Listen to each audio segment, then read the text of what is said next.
मैं सम्मान सहित जाना चाहती हूँ महामहिम।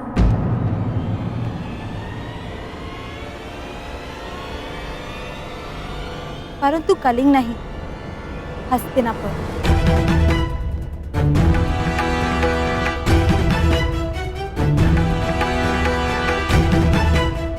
क्योंकि ये विवाह मेरी सहमति से हो रहा है।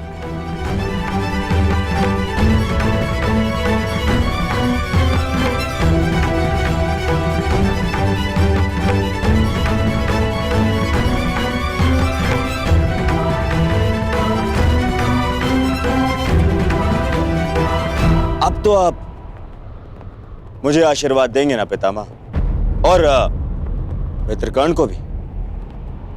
मेरे साथ साथ आज वो भी दंपत्ति जीवन में प्रवेश कर रहा है।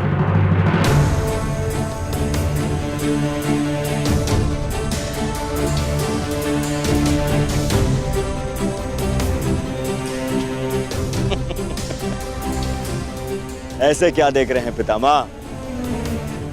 कर्ण कुछ ऐसा तो नहीं कर रहा है जो आज से पूर्व ना हुआ।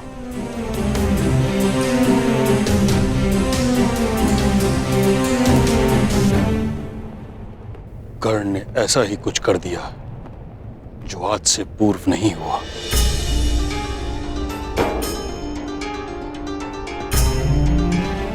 ये तुमने क्या किया कर्ण?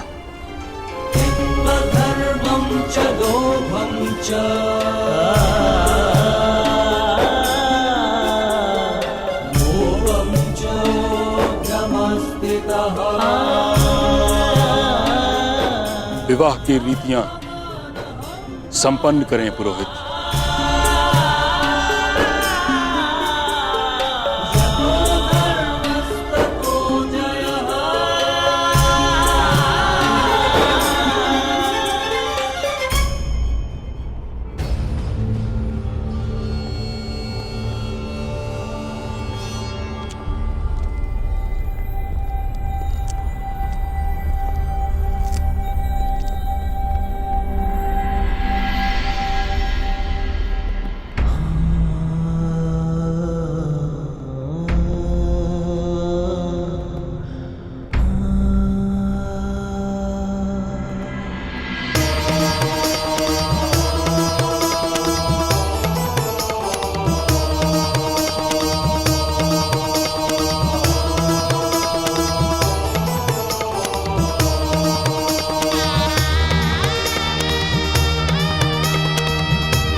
आइए।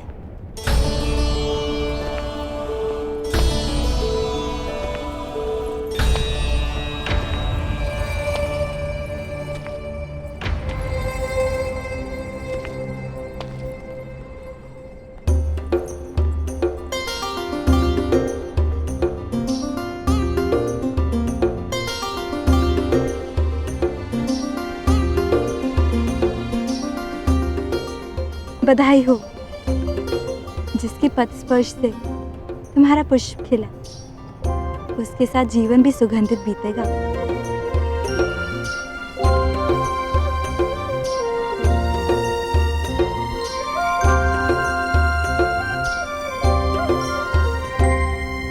अंगराज कर्ण,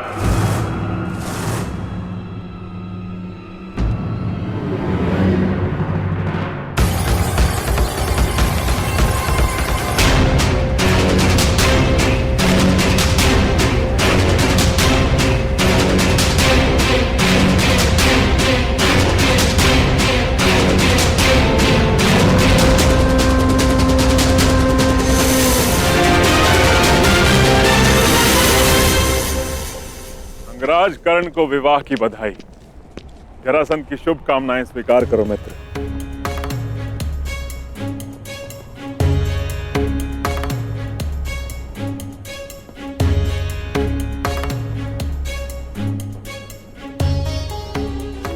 आमंत्रित किए बिना ही आप यहाँ आए हैं मगध नरेश, तो स्पष्ट है कि आपका यहाँ आना केवल बधाई देना नहीं होगा।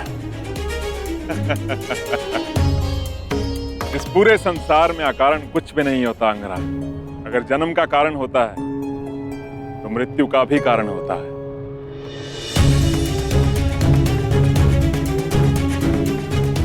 वर्षा आने का कारण धरा की प्यास को बुझाना होता है और अग्नि जलने का कारण घर्षण होता है। और दो लोग मित्रता भी इसी कारण से करते हैं, जो अपने शत्रुओं से अधिक बलशाली बन सके। मेरे यहां उपस्थित होने का भी एक कारण है, किंतु इतना समय है मेरे पास कि मैं तुम्हारे विवाह की औपचारिकताएं पूरी होने तक रुक सकूं। विवाह करो, कारण उसके पश्चात बताऊंगा।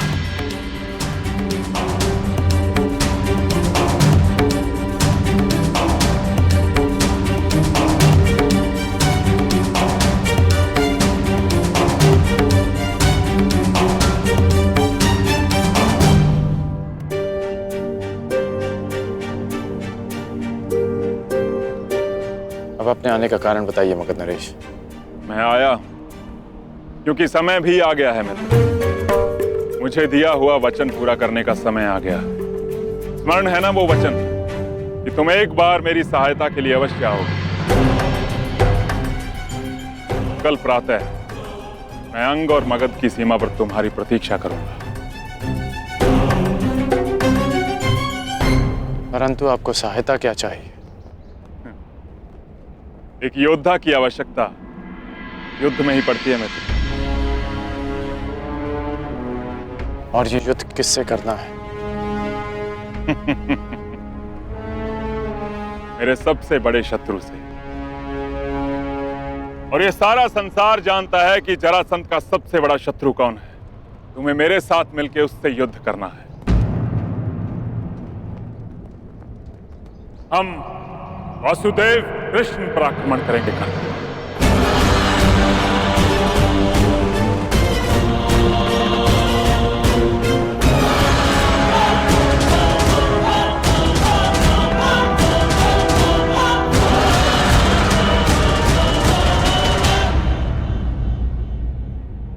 आप प्रार्थना करते हैं राधे?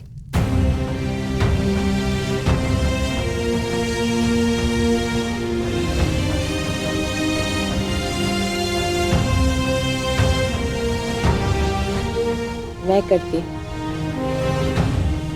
सदा नियम से। और एक कुंवारी कन्या की प्रार्थना सदा उसके पति के विषय में होती है। तो क्या मांगा आपने अपनी प्रार्थना में? यही कि मेरा पति ऐसा हो जिसके सामने आते ही मेरा शीश आदर से झुक जाए और जिसके विषय में सोचकर गर्व से उठ जाए। परंतु हर स्त्री की भांति मेरे मन में भी चिंता रहे कि मेरे आराध्य मेरी प्रार्थना सुनेंगे या नहीं। जो पूछना चाहती हैं स्पष्ट रूप से पूछिए।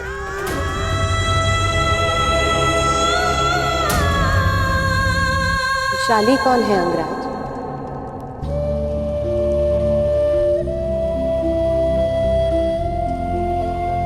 और उससे आपका क्या संबंध है?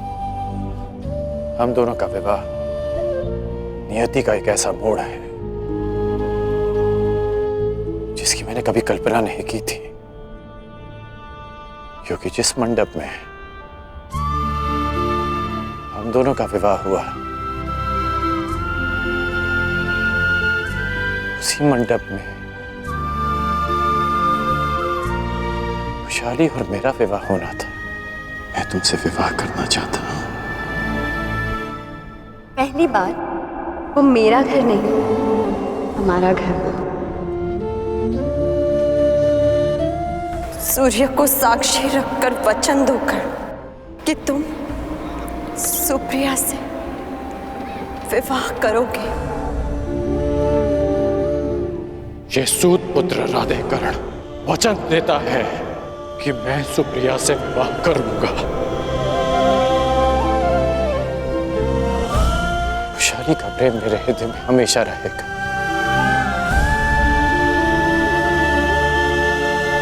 परंतु एक पति का कर्तव्य, एक पति का धर्म निभाने में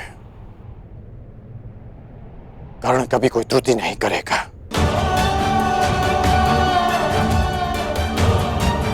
अब हम दोनों विवाहित हैं, इसलिए बस अंगराज,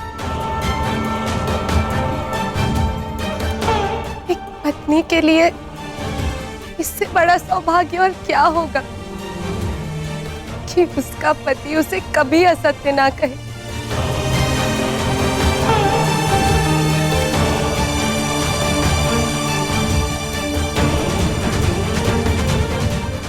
मेरे आराध्य ने मुझे मेरी पूजा का फल दे दिया। अंगराज, आपको भी उसी आराध्य की पूजा करनी चाहिए। प्रतीत होता है कि आपके आराध्य बड़े शक्तिशाली हैं। कौन है वो? कुछ कहते हैं कि वो देवों के देव हैं और कुछ उन्हें हमारी ही भांति मात्र एक मनुष्य मानते हैं, जो अजर नहीं, अमर नहीं, परंतु मेरे जैसे भक्तों के लिए वो मृत्यु, जीवन और जड़ से कहीं आगे है। आपने भी उनका नाम सुना होगा। वो है वासुदेव कृष्ण। कृष्ण, मुझे दिया हुआ वचन पूरा करने का समय आ गया। स्मरण है ना वो वचन कि तुम एक बार मेरी सहायता के लिए अवश्य आओगे। हम वासुदेव कृष्ण पर आक्रमण करेंगे।